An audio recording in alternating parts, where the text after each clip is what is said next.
Þannig ég var að klára meistaranám í Evrópufræðum á Bifröst og það sem mér þótti það sem ég var að skrifa í Evrópufræðunum vantaði í íslenskt samhengi, tók ég mig til og bara gaf meistarritgerðum mín út.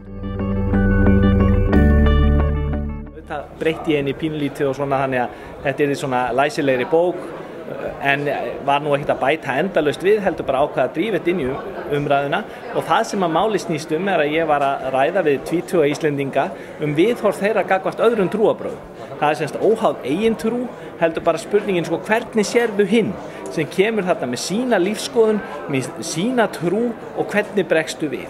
Og leiði mér að taka svona fáránlegu dæmi eins og þú ert búin að eignast kærasta eða kærustu og allt í einu kemstu að því að viðkomandi af allt annari trú og hvernig bregstu við.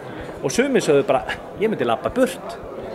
Og það sem ég reyni að gera náttúrulega, þetta bara lítil rýnihópa rannsókn sem ég að gera þannig hún gefur enga svona heildarmynd en ég að skoða þetta í evrópsku samhengi.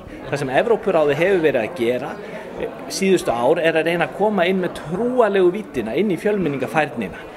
Fjölmenningar samfélag snýst ég alls konar menningarþætti og trúalegi menningarþátturinn eða trúalega víddin mjög mikilvæg þar inni og einstaklingar sem að fá ekki að nota tungutak sinnar trúar í því menningarlega samhengi sem að þeir búa í, þeim finnst þeim vera útskúfaðir.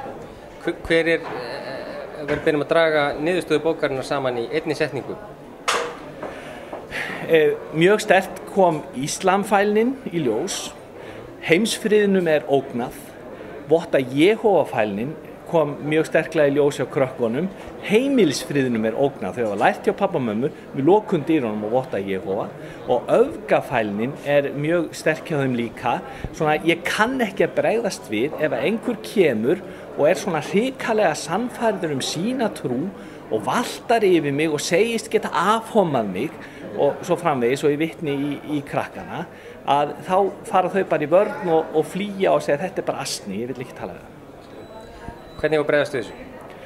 Við þurfum að gefa unga fólkinu tæki í hendurnar. Við þurfum að kenna þeim að takast á við þennan fjölbreytilega veruleika og Dr. Stræp sem ég styðst meðal annars við, hann talar að við þurfum að menningarvæða hið framandi.